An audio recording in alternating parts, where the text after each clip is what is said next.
Roger Scott Dunn. Roger Scott Dunn nació el 10 de febrero de 1967 en Lubbock, Texas. Era uno de los dos hijos de Jim y Mary Sue Dunn. Todo el mundo lo llamaba Scott. Scott fue descrito como un bromista, amante de la diversión y como un Don Juan. En 1991, el joven de 24 años dejó el ejército y se estableció en Lubbock. Trabajó en MGM Electronics, donde instalaba sistemas de sonido personalizados en vehículos.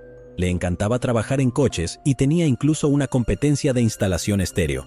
También compraba, restauraba y revendía automóviles usados por su cuenta.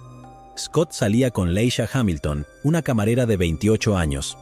En la noche del 13 de mayo de 1991, Scott asistió a una fiesta en la casa de uno de sus amigos. De la nada, enfermó gravemente, no podía caminar o conducir a casa y se quedó a dormir en la casa de su amigo. A la mañana siguiente, Leisha vino a recogerlo para que pudiera descansar en la comodidad de su propia cama en el apartamento que compartían en Oakwood Club Apartments, en la 5818 de la calle 24. Al día siguiente, el 15 de mayo, Scott se sentía lo suficientemente bien como para volver a su trabajo. Su coche todavía estaba en la casa de su amigo, así que se planificó que sus amigos lo llevarían al trabajo. Le notificó a Leisha sobre este acuerdo. Ella le preparó un té y dejó el trabajo. Cuando sus amigos llegaron a sus apartamentos, Scott no respondió. Leisha llegó a casa más tarde y le dijo a sus amigos que debía haberse ido mientras ella estaba en el trabajo. Scott no volvió a casa esa noche y durante los siguientes 2 días no hubo absolutamente ninguna señal de él. Leisha contactó a Jim Dunn, el padre de Scott que vivía en Pensilvania, y le dijo que Scott desapareció. Al momento, Jim Dunn se puso en contacto con el Departamento de Policía de Lubbock para presentar un informe de personas desaparecidas. Jim dijo a los detectives que era inusual que Scott dejara su Camaro apodado el Submarino Amarillo y sus herramientas en el trabajo. Cuando la policía llegó al apartamento de Leisha y Scott, Leisha inmediatamente le dijo a la policía que faltaba un pedazo de alfombra bajo el sofá. En el dormitorio de Scott, la policía descubrió que ese pedazo de alfombra hacía falta. Había sido sellada con cinta adhesiva junto con la alfombra del dormitorio. A lo largo de la escena, la policía notó una mancha de color oxidado. Estaba claro que era sangre. Había otra mancha grande en el relleno debajo de la alfombra en una sección. La sangre en el relleno se había filtrado hasta el hormigón de abajo. También parecía que alguien había limpiado la sangre del zócalo de la pared. Los investigadores utilizaron luminol para analizar la habitación, y ésta se iluminó. Era obvio que alguien, presumiblemente Scott, había sufrido un ataque violento. Los investigadores miraron la vida de Scott y la gente que conocía para ver si algo les llamaba la atención. Scott tuvo un arresto previo por usar sustancias ilegales. A los 23 años de edad, fue arrestado en conexión con un robo en Domino's Pizza. La policía hizo un seguimiento de esto para ver si alguien podría haber tenido razones para lastimarlo con relación a las sustancias o el dinero, pero no encontraron nada útil. Entonces, se enfocaron en la relación de Scott con Leisha y los investigadores encontraron muchas rarezas. Parecía que Scott no era capaz de comprometerse con Leisha, al menos, tanto como a ella le hubiera gustado. Un mes antes de la desaparición, Leisha se había enterado de que Scott estaba intimando con otra mujer, y los investigadores vieron esto como un posible motivo. ¿Pudo Leisha haber buscado venganza contra Scott? Los amigos de Scott dijeron a los investigadores algo preocupante sobre ella. En concreto, un amigo de la familia de Scott dijo que éste tenía miedo de romper con Leisha. Los exnovios de Leisha le advirtieron a Scott que ella podía explotar en violentas rabietas de celos. Leisha continuó en contacto con Jim para hablar sobre el caso, y Jim grabó todas sus llamadas telefónicas. Por alguna razón, Leisha no parecía muy interesada en encontrar a Scott. A menudo, hablaba de su coche deportivo. Incluso le preguntó a Jim si podía tenerlo ella. Leisha le dijo a Jim que no quería el coche, pero lo necesitaba.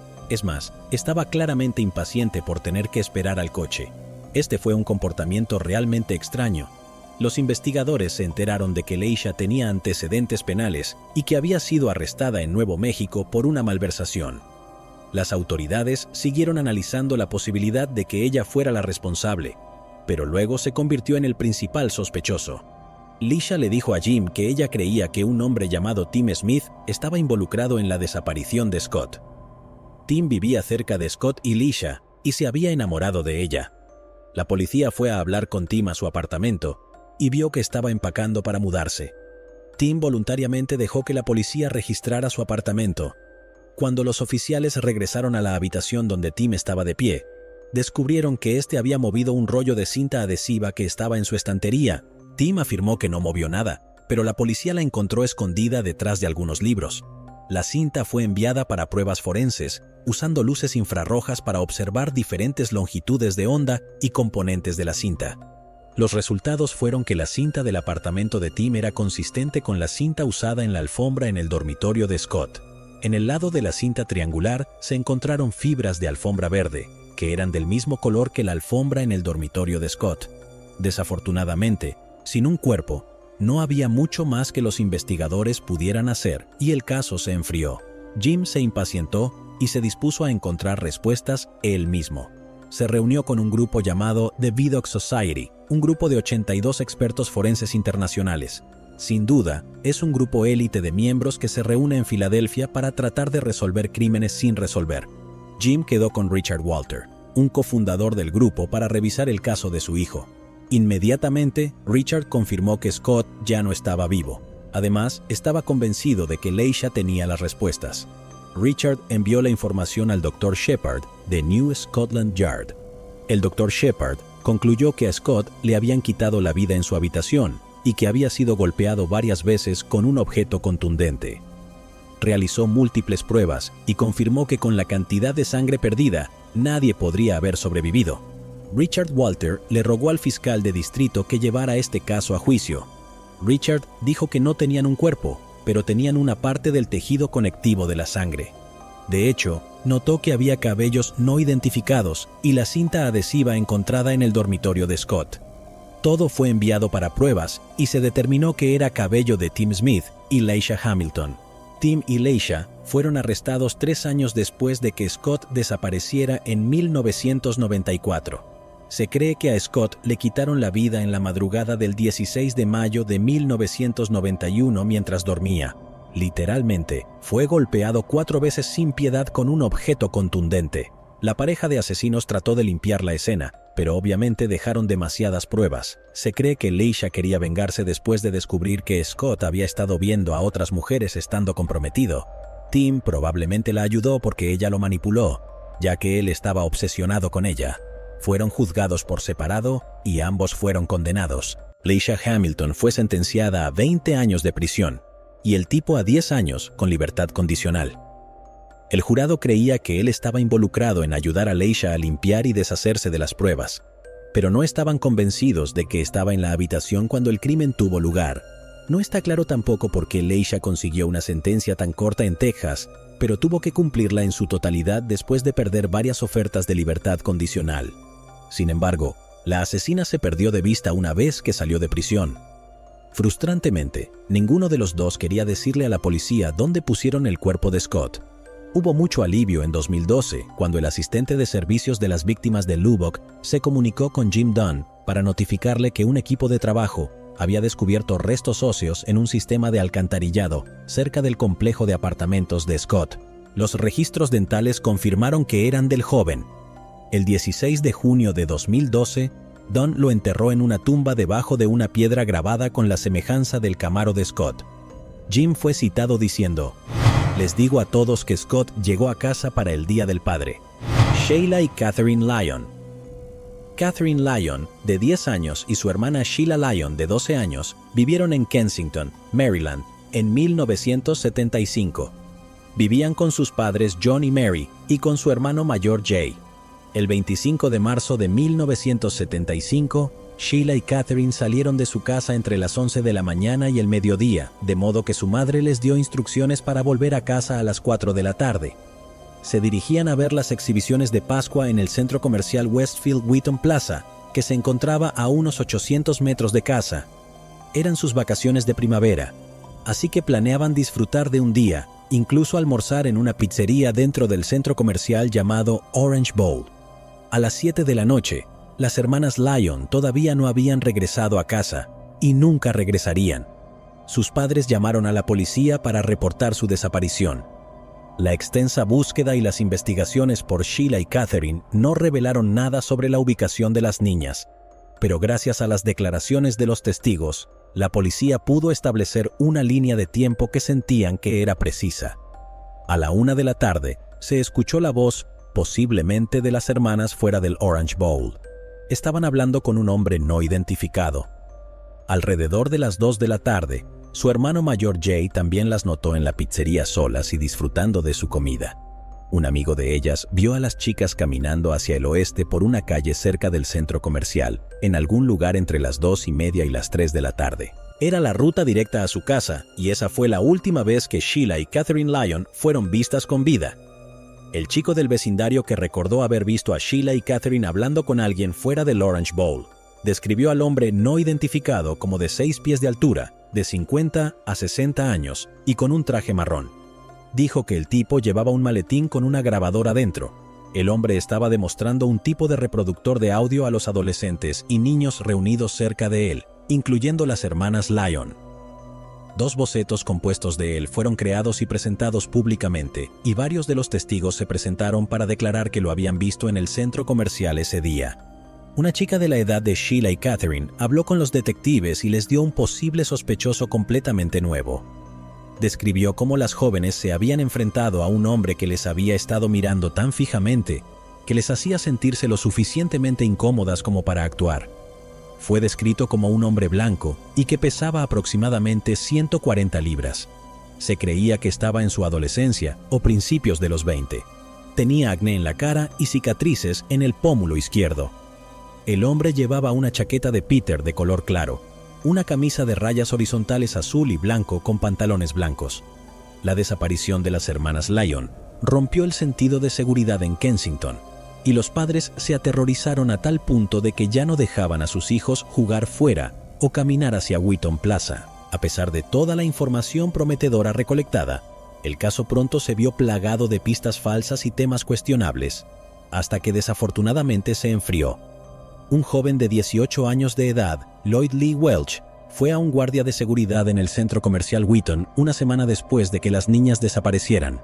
Dijo que había estado en el centro comercial ese día y vio a las niñas siendo secuestradas por el hombre del reproductor de audios. La seguridad del centro comercial luego llamó a la policía, que llevó a Lloyd a una estación cercana. Cuando los investigadores hicieron que Lloyd tomara una prueba de detector de mentiras, falló estrepitosamente y Lloyd confesó haber inventado todo. Se creía que solo estaba relacionado con el dinero de recompensa de $9,000 que se ofrecía, y fue liberado. El 7 de abril de 1975, unas 2 semanas después de la desaparición, un testigo en Manassas, Virginia, informó haber visto a 2 chicas parecidas a las hermanas Lyon en la parte trasera de una camioneta Ford 1968 beige.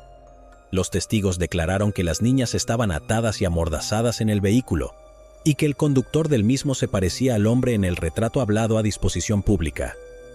El testigo afirmó además que cuando el conductor notó la presencia del testigo, se pasó un semáforo en rojo y aceleró hacia el oeste por la ruta 234 hacia la Interestatal 66.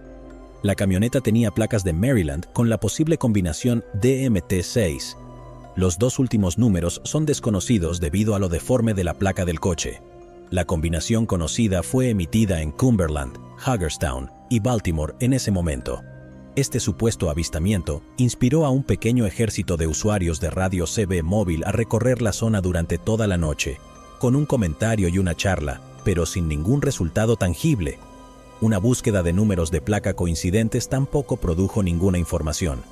Aunque el informe de este testigo fue al principio tratado como creíble y una tormenta de fuego de los medios de comunicación estalló a causa de ello, más tarde la policía lo consideró cuestionable. La desaparición concedió llamadas de psíquicos, extorsionistas y gente que quería llamar la atención. Varias llamadas telefónicas de personas que afirmaban estar reteniendo a las niñas para pedir rescate fueron hechas a la familia Lyon inmediatamente después de su desaparición.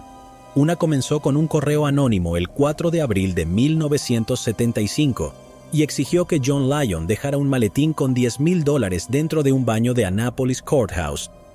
John Lyon dejó $101 en el maletín según las instrucciones de los agentes. Fue suficiente para convertir el crimen en un delito, pero el maletín nunca fue reclamado.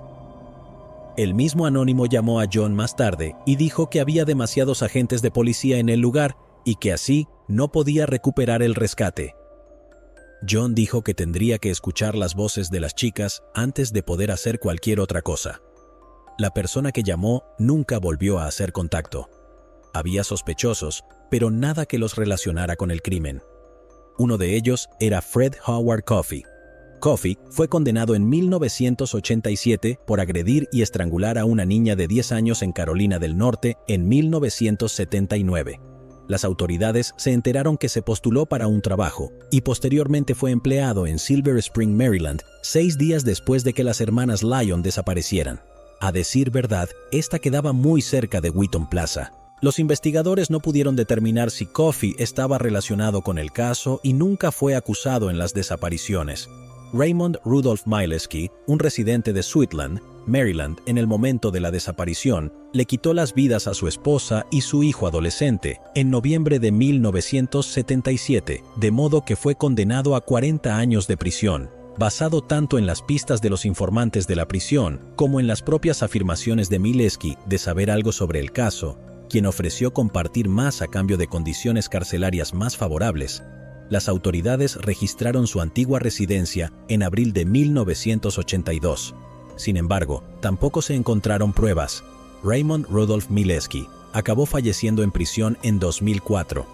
Así pues, la policía continuó interrogando a innumerables testigos y siguió cientos de pistas. Se registraron todos los bosques o áreas verdes y se exploraron las alcantarillas, al igual que todas las casas vacías en kilómetros. Los residentes de un asilo de ancianos cercano fueron entrevistados, uno por uno. Los equipos de buceo buscaron barro en el fondo de los estanques, pero no se encontró nada. Nada de lo que la policía hizo tuvo resultado. El caso frecuentaba el Departamento de Policía del Condado de Montgomery. Generaciones de detectives habían ido y venido, y muchos lo habían intentado en vano. Periódicamente un nuevo equipo comenzaba de nuevo, registrando las muchas cajas de evidencia de color amarillento, con la esperanza de encontrar algo que no hubiera sido tomado ya en cuenta. En 2012, el Departamento de Policía del Condado de Montgomery decidió dar un último paso para resolver el misterio de las hermanas Lyon. Su enfoque era actuar como si una llamada hubiera llegado para las 2 chicas desaparecidas y buscar en las cajas de registros de casos como si fuera a partir de cero. Uno de los hallazgos más intrigantes fue un breve informe, escrito por los investigadores una semana después de las desapariciones. El informe era sobre Lloyd Lee Welch, de 18 años, quien falsamente afirmó haber visto al perpetrador secuestrar a las hermanas. Los detectives que estaban investigando el caso se enteraron de que Lloyd Welch pasó a compilar un extenso expediente criminal. Su registro incluía un arresto en 1977 en el condado de Montgomery por irrumpir en una casa a 8 cuadras del centro comercial Wheaton Plaza y robar $580 en joyas. El caso del robo produjo una foto policial que tenía un parecido sorprendente con un boceto compuesto dibujado en 1975 del hombre en el centro comercial que miró a las chicas Lyon por tanto tiempo. Los detectives recién asignados supieron que Welch fue encarcelado en Delaware después de ser condenado por agredir a una niña de 10 años en ese estado en 1998. Los detectives condujeron para verlo, sin saber qué esperar. ¿Querría siquiera hablar con ellos? Resulta que sí. Welch habló y habló durante 8 horas. Fue el 16 de octubre de 2013 que el detective Dave Davis viajó con el fiscal adjunto del estado de Montgomery, Pete Feeney, a Dover para entrevistar a Welch. Reconoció que estaba en el centro comercial el día que las hermanas Lyon fueron reportadas como desaparecidas, pero dijo que no tenía nada que ver con su desaparición. Los investigadores continuaron tratando de descubrir todo lo que podían sobre Welch. Se enteraron de que su madre perdió la vida cuando el coche conducido por su padre borracho se estrelló.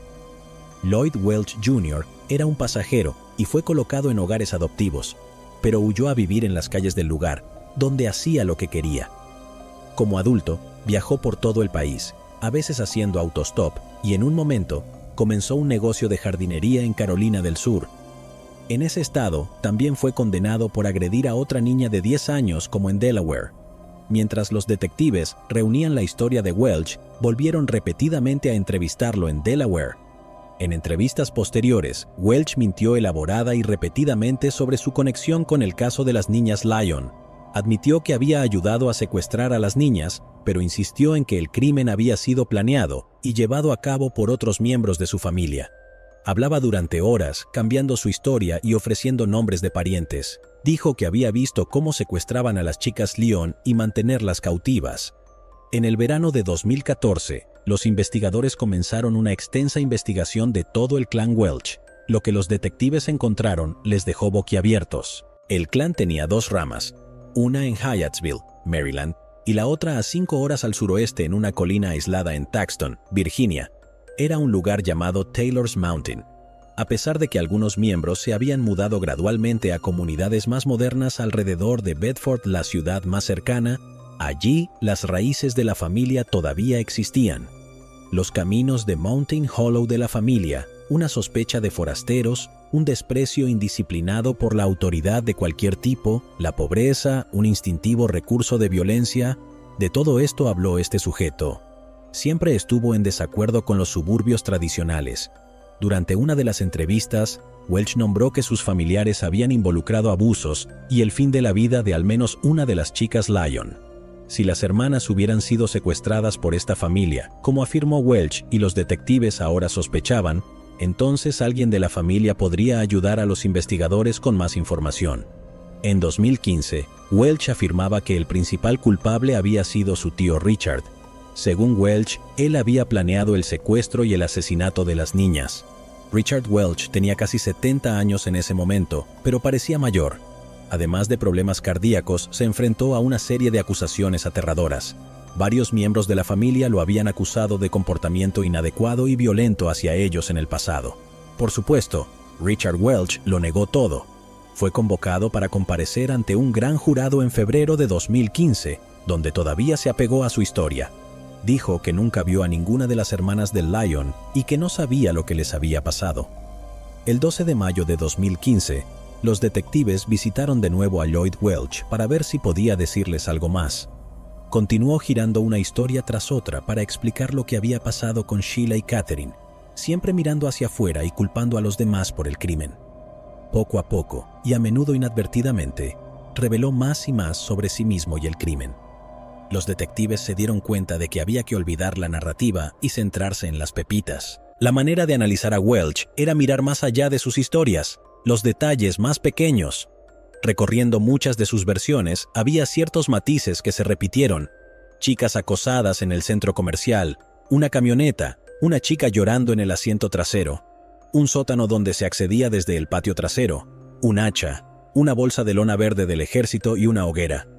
Un lunes de mayo de 2015, el detective Dave Davis fue a buscar el lugar donde el tío de Welch, Richard, había tomado presuntamente la vida de Catherine, antes de meter sus restos en una bolsa de lona y ordenarle que lo llevara a Taylor's Mountain.